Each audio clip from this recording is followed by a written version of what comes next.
Is we will be using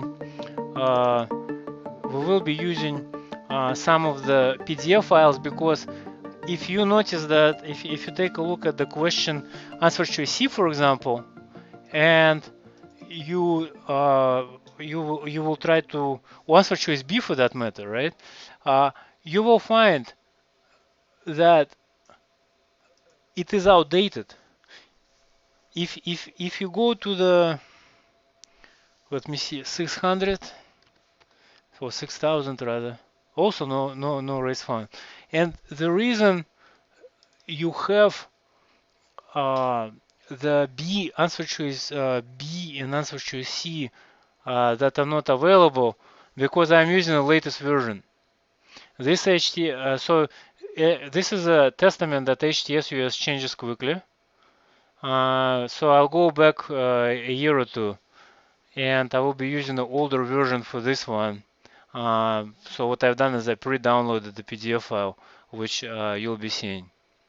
So if you don't see, but also as it's very important to note, as you practice, and you just like over here, you think that this is the right harmonized tariff schedule classification number, but it's not there. It doesn't mean you're wrong. It means it's simply it's outdated. So what do you do if this stuff is outdated? Well, what you can do is you can go to the archive. So you go to view. There is an archive button,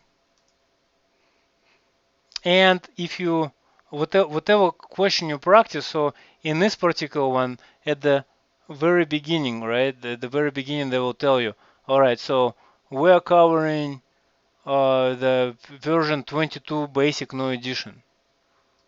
All right, so you go to archive and you go to 2020 basic edition, which is all the way down here, and right there, and you just download that and use that as the basis of your classification.